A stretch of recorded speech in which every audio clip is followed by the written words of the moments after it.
प्रदेशाध्यक्ष रवींद्र चव्हाण यांच्या हस्ते भाजपमध्ये सध्या जोरदार इनकमिंग सुरू आहे। मात्र या इनकमिंगमुळे काही ठिकाणी महायुतीत वाद होण्याची चिन्हही दिसत आहेत। अशीच चर्चा सावंतवाडीतल्या एका प्रवेशामुळे सुरू आहे।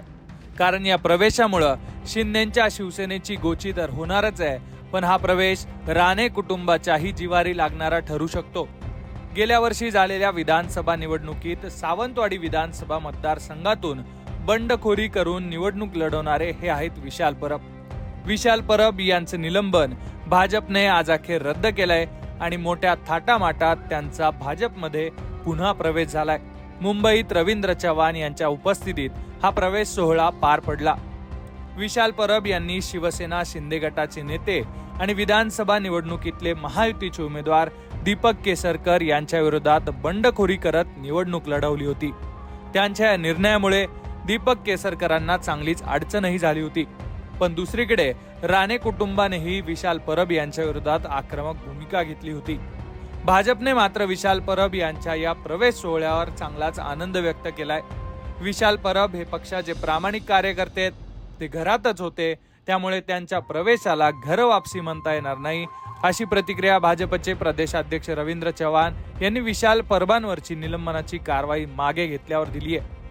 सिंधुदुर्ग जिल्ह्यातलं भाजपचं युवा नेतृत्व म्हणून विशाल परब यांच्याकडे पाहिलं जातं। विशाल परब यांनी सावंतवाडी मतदारसंघातून निवडणूक लढवण्याची मोठी तयारी सुद्धा केली होती। त्यांची मोर्चेबांधणी पूर्ण झालेली होती, पण महायुतीच्या जागा वाटपाच्या फॉर्म्युलामध्ये हा मतदारसंघ शिंदेच्या शिवसेनेच्या वाट्याला गेला। त्यावेळी शिंदेच्या शिवसेनेतून दीपक केसरकर यांना उमेदवारी जाहीर करण्यात आली होती। त्यानंतर विशाल परब यांनी अखेर बंडाचा झेंडा हातात घेत थेट अपक्ष म्हणून या निवडणुकीत दंड थोपटले होते। विशाल परब यांना त्यावेळेला लक्षणीय मतं सुद्धा मिळाली होती। या मतदारसंघाचा निकाल काय लागला ते एकदा पाहूयात। दीपक केसरकर यांना या निवडणुकीत 81,000 मतं मिळाले आणि ते विजयी झाले। तर दुसऱ्या स्थानावर होते शिवसेना उद्धव ठाकरे पक्षाचे राजन तेली। राजन तेलींना 41,000 मतं मिळाली होती। तर तिसऱ्या स्थानावर अपक्ष लढणारे विशाल परब होते। विशाल परब यांनी 33,000 मतं घेत या निवडणुकीत तिसरं स्थान मिळवलं होतं। या निकालाची मतदारसंघात चांगली चर्चा सुद्धा झाली होती। दरम्यान निलंबनाची कारवाई मागे घेतल्यानंतर विशाल परब यांना आज भाजपमध्ये प्रवेश देण्यात आलाय आणि मुंबईमध्ये रवींद्र चव्हाण यांच्या उपस्थितीत हा प्रवेश सोहळा पार पडलाय।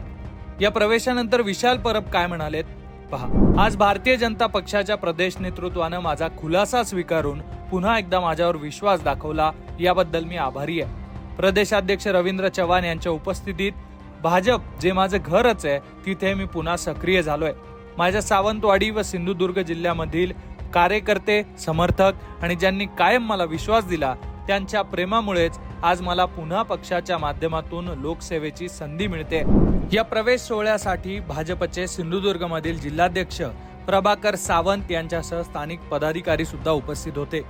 विशाल परब यांनी बंडखोरी केल्यानंतर सिंधुदुर्गच्या राजकारणात सक्रिय असलेल्या राणे कुटुंबियांनी त्यांच्या विरोधात आक्रमक भूमिका घेतली होती। यामुळे विशाल परब यांना पक्षाने पुन्हा संधी दिल्यानं स्थानिक राजकारणात राणे कुटुंबियांची डोकेदुखी वाढण्याची शक्यता आहे। यामुळे आता राणेंकडून यावर काय प्रतिक्रिया येणार आहे, तसंच महायुतीत मिठाचा खडा पडणार का यावर लक्ष असणार आहे। कारण हा विषय फक्त एका मतदारसंघापुरता नाहीये। यापूर्वीही जालन्यामध्ये शिवसेनेच्या अर्जुन खोतकर यांच्या विरोधात निवडणूक लढलेल्या कैलास गोरंट्याल यांनी भाजपने पक्षात घेतलंय। दुसरीकडे हिंगोलीमध्ये सुद्धा शिंदेच्या शिवसेनेच्या संतोष बांगर आणि मेघना बोर्डीकर तसंच भाजपच्या जिल्हाध्यक्षांचा वाद चव्हाट्यावर आला होता।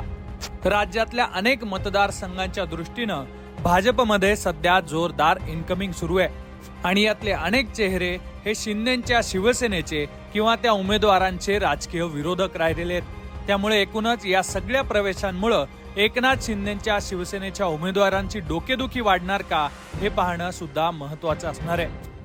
अवकाश बोरसे, लोकमत।